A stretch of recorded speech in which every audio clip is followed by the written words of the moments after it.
Hello. I just wanted to sit down and record something a little longer today. So it's not rushed, not polished, just honest. So this year has stretched me a little bit. It's taught me, this year's humbled me, and it's strengthened me in ways that I didn't expect. And before I go anywhere else, I just want to say thank you. Thank you to you if you have liked any of my posts, if you've shared something that I've posted, if you've just listened quietly to the podcast and enjoyed it, if you've booked a session with me, come to one of the fairs, any of my retreats, or you've just spent some of your hard earned money supporting my work, I thoroughly, thoroughly appreciate. Um, None of that is small to me, and I see it and I'm deeply grateful for it. So thank you very, very much. So, one of the biggest lessons this year has been about my own truth. I've learned to check myself when I'm not fully in alignment, when I'm saying yes out of habit, or shrinking to keep the peace, or ignoring that quiet little inner nudge that says this really don't feel right.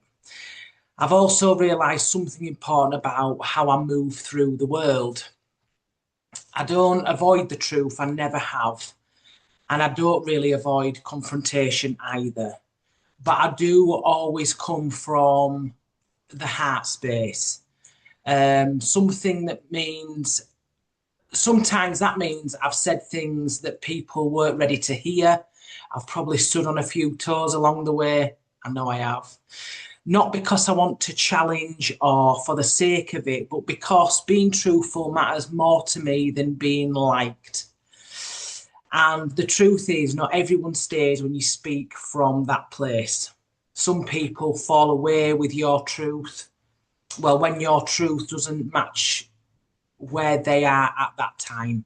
And that's okay. It's painful at times, yes, but it is okay. What I've learned is this: speaking your truth with integrity is an act of self respect. Silence might keep things comfortable, but it never ever keeps them honest.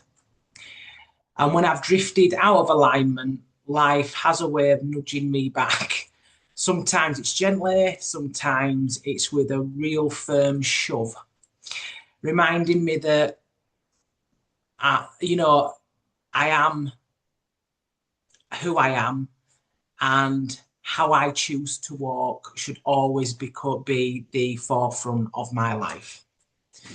Now, I truly couldn't be doing any of the work I'm doing without the community that surrounds me.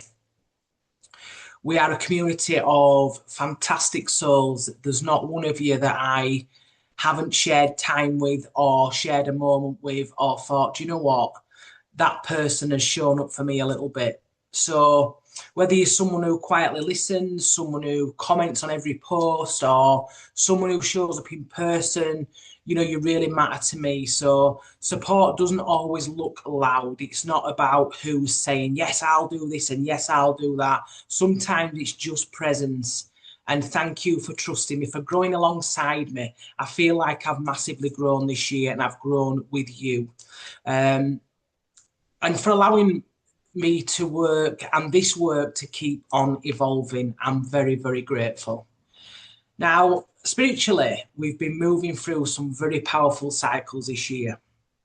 We're closing out a number 9 year, which is actually the year, my life path year. It's a year of completion, of endings, of shedding skins and letting go of what no longer fits. If things have fallen apart, dissolved, or asked you to release old versions of yourself, that's not failure at all. That is completion. You have completed your cycle. We're also closing the year of the snake, and the snake energy is slow, it's deep, and it's often very uncomfortable. It asks us to shed identities, relationships, beliefs, and patterns that are no longer in alignment for ourselves. The snake doesn't transform loudly, it retreats, it softens, and it sheds very, very privately. So, if this year has felt introspective, emotionally demanding, or like you've been quietly outgrowing things that you used to um, once think that you might carry forever. That there is snake medicine. As we move into 2026, the year of the horse, the energy shifts dramatically, massively shifting. The horse energy is about movement, freedom, courage, and truth. Where the snake asks us to shed, the horse asks us to move. It takes us, it takes up space. It travels lighter. It's about living more honestly. 2026 isn't about pushing harder, it's about alignment, aligned forward movement. It's about choosing momentum that feels true rather than movement driven by fear or expectation. This is the year that rewards authenticity, integrity, and a brave heart. Now, as I move into 2026, I have a full year ahead. Um, there's so much to look forward to. I'm ready for this year with open arms. I'm ready to see what it wants to show me. I'm ready to learn, and I'm thoroughly ready to expand. So we've got the festivals. The first Spirit Fest is coming. We have the fairs. We've got 2 retreats next year. There could be a cheeky third if we just see how it all goes. We've got an awards ceremony. That's the first one of next year. Well, the first one that I'm going to be doing next year. Um, we've got spaces to gather. We've got learning. We've got laughter, and we've got connection to be had next year. There's also some new services that I am bringing. They are on their way.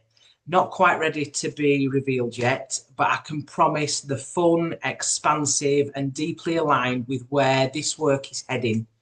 So everything that's coming is rooted in community, accessibility, and truth. Not ego, not hearsay, and not fear.